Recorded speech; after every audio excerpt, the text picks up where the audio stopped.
What's up, everybody? Back with another edition of Everyday Hoops. Hope you guys are doing. Today is the third and final part of the Washington Wizards run. Remember when series we did part 1, part 2. This is of the mid-2010 Washington Wizards, the John Wall, Bradley Beal era. Wizards talking about their success and their downfall, and just how this great team never really got past the mark, you know? Thank you guys for the views on the videos and the shorts recently. We appreciate it. If you enjoyed the content, consider subscribing, like, turn notifications to all stuff like that. I'd really appreciate it. We upset a lot. And yeah, this will be the final part, so we're going to talk about the 2017-18 season and beyond. So yeah, let's get right into it. In the 2017 offseason, they made small moves outside of their team, signing Mike Scott.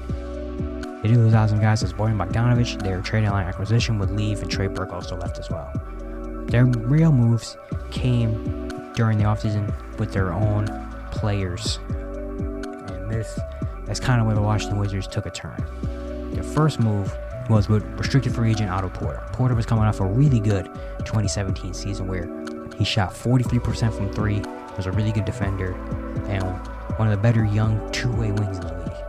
He was in restricted free agency though, and the Brooklyn Nets offered Otto Porter a 4-year, $106.5 million deal, to which the Wizards were kind of forced to accept, because after that, if Porter leaves, what small forward do they have at this point? They already had to let Ariza go. Paul Pierce left. Bojan Bogdanovic is gone. They kind of have to pay Otto Porter.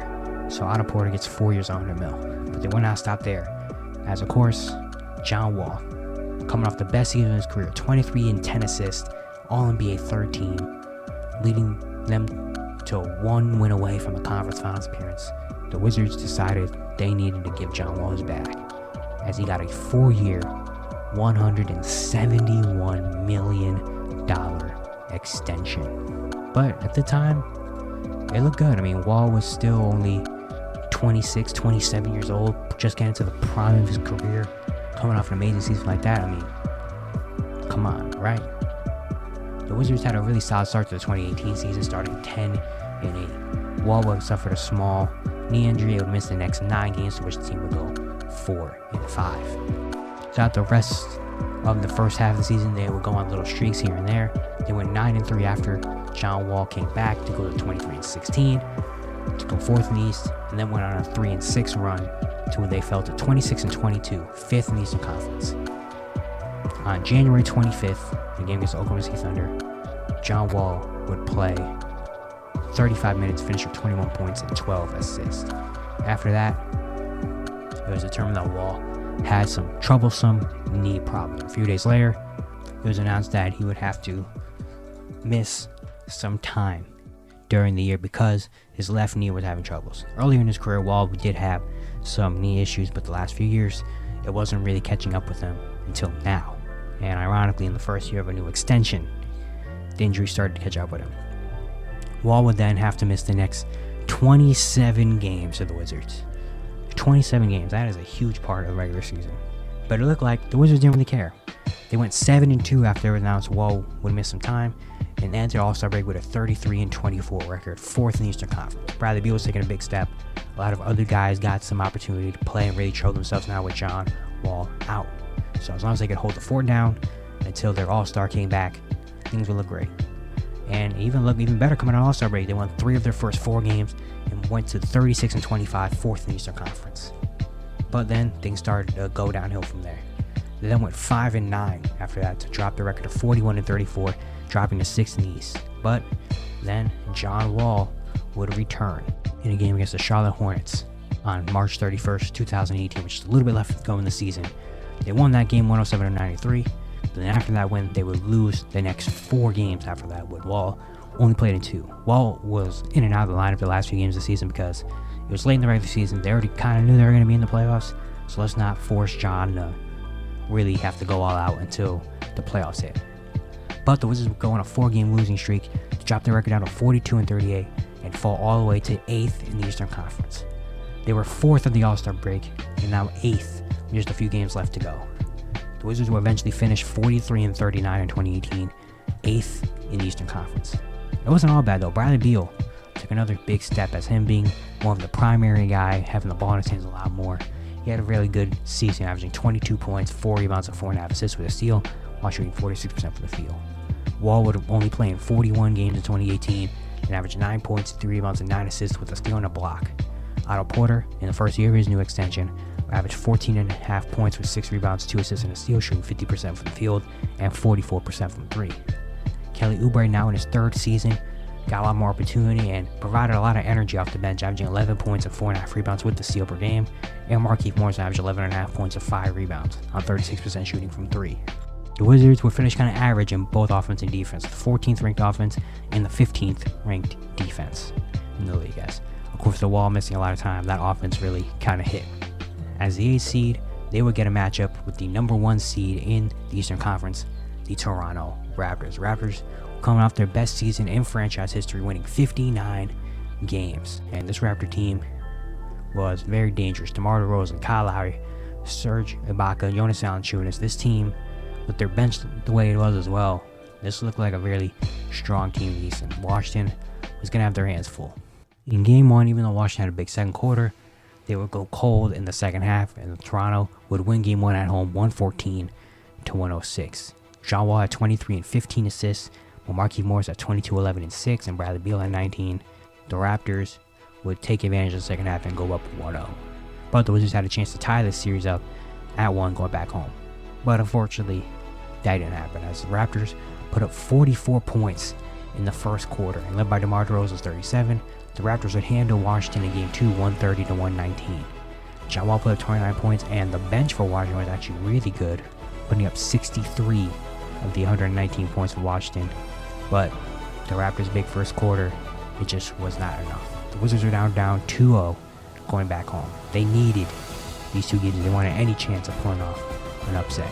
In Game 2, after a very high-scoring first half, the Wizards would outscore Toronto 32-21 in the third quarter and use that to their advantage, winning over Toronto 122-103 in Game 3, as Wall and Beal both had 28 points, while Wall also had 14 assists, 7 rebounds, and 4 steals. While their bench also contributed a lot, with Mike Scott and Kelly Oubre each putting in 12 points, and the Wizards would take Game 3. This was a big Game 4 as well. The Wizards needed to win this game if they wanted a chance of pulling off anything over the Raptors. They needed to tie the series at 2 and go back to Toronto.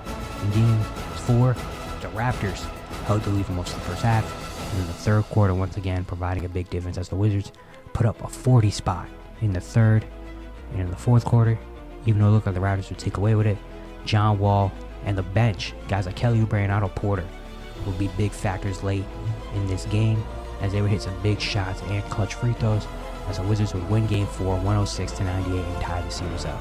Bradley Beal finished with 31, while John Wall had 27, 6, and 14 assists with 4 steals. This is now a 2-2 series going back to Washington for Game 5. Game 5 was a really tight one throughout the entirety of it. Very close scoring throughout the entirety of the first 3 quarters. And in the fourth quarter, the Wizards held the lead by 5 with 8:52 left. With the bench, the Raptors was big. CJ Miles and DeLon Wright really changed this game, as DeLon Wright was making huge play after huge play with some clutch free throws and shots by Jonas Valanciunas, and the Wizards going cold in the last 3 minutes of the game. The Raptors steal Game 5 away from Washington 108-98 to take a 3-2 series lead, despite John Wall's dang near triple-double. It's now all or nothing for Washington. Game 6 at home, trying to force a Game 7 against the number 1 seed. It was going to take everything for Washington to win this one. The Wizards put up 30 on the Raptors in the first quarter, outscoring them 30-20. But the second quarter, the Raptors do it right back to them.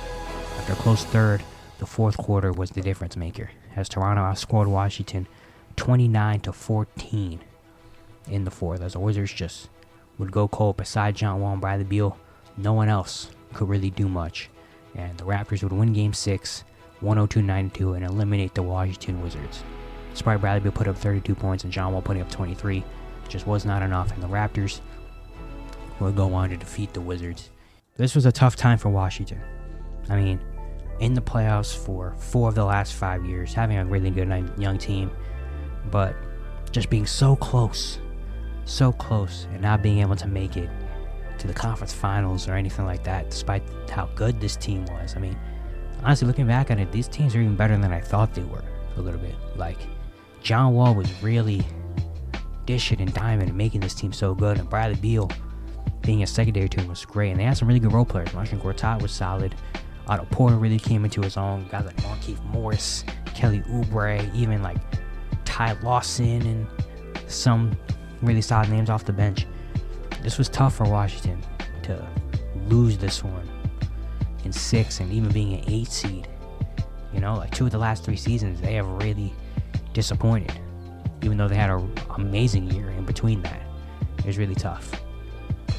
People thought the Wizards were going to come back and do it again in the 2019 season, but this is where things fell apart.